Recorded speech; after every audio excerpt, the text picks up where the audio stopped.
Hello guys.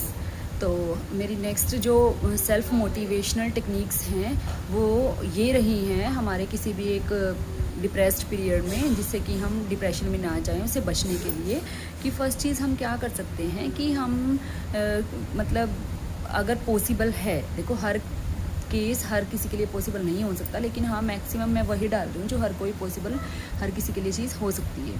ठीक है, sometimes हो सकता है 2-3% ऐसे लोग हैं जिनके लिए वो सब चीज़ें भी पॉसिबल नहीं हो सकती। तो उनमें से मैं एक चीज़ कहना चाहूँगी कि आप अपने फ्रेंड्स वगैरह के साथ बाहर घूमने भी निकल सकते हैं। देखो है तो ये टेम्परेरीली रिलीफ, लेकिन इससे क्या होता है, जैसे मान लो हम बाहर जाते हैं ना, तो मतलब थोड़ा सा हमारा ना माइंड डाइवर्ट होता है, और फिर थोड़े दिनों तक हमारी घर आके उनसे जुड़ी चीज़ें मतलब हमारे दिमाग में रहती हैं, घूमती रहती हैं। तो हम ना मतलब कुछ टाइम, मतलब वो एक कुछ टाइम निकल जाएगा उस चीज़ के पीछे, 15 दिन निकल गए, महीना निकल गए, तो हमें तो यही है ना कि वो चीज़ें ख़त्म करनी है, वो चीज़ें निकालनी है, अपने दिमाग से प्रेशर हटाना है। अगर हमारे मान लो एक विज़िट से 15 दिन अच्छे से निकल जाते हैं, उसकी खुशी में, उसकी तैयारी में, या आने के बाद उसके एक्सपीरियंसेस शेयर करने में, है ना, तो एटलीस्ट 15 दिन, महीना तो निकला ना। फिर नेक्स्ट टाइम को काटने के लिए या फिर नेक्स्ट टाइम को भगाने के लिए बिना प्रेशर के हम कुछ और टेक्निक आ जाएगी हमारे दिमाग में तब तक, है ना।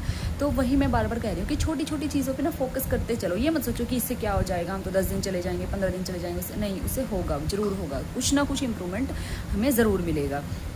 और नेक्स्ट चीज़ थोड़ी ये भी है कि हर किसी के लिए बाहर जाना भी पॉसिबल नहीं हो पाता। जैसे कि मान लो मैं तो अपने ही केस से लेके चलूँगी, जैसे मेरा बेटा है छोटा, तो मैं उसको लेके अभी कहीं घूमने नहीं जा सकती, है ना। लेकिन हाँ, अगर मान लो कोई जेंट्स हैं, वे तो बेफिक्रे हैं, उनकी मान लो छुट्टियां हैं या छुट्टी ले सकते हैं, क्योंकि ना उन्हें बच्चे की चिंता है ना वो किस चीज़ की चिंता है, तो वो आराम से फिर जा सकते हैं। तो स्पेशली मैं लेडीज़ के लिए, गर्ल्स के लिए इसलिए डाल रही हूँ क्योंकि मतलब हमें थोड़ी सी कहीं ना कहीं तकलीफ़ झेलने के लिए मतलब ज़्यादा बर्डन उठाना पड़ता है। ठीक है, और हम साथ में क्या कर सकते हैं कि मान लो हमें कोई पैशन है हमारा, सिंगिंग, डांसिंग या कुछ भी, या अगर हम हमारे लिए पॉसिबल है कि हम यूट्यूब कंटेंट क्रिएट करें, चैनल बनाएं, वीडियोस डालें, है ना, तो हम ये भी कर सकते हैं। इससे ऐसा करने से क्या होगा कि ना हम फोकस्ड रहते हैं, फिर ना हमारा दिमाग डाइवर्ट ही नहीं होता कि हम किस प्रेशर में, हमारे इर्द गिर्द क्या चल रहा है हमें नहीं मतलब हमें क्या करना है।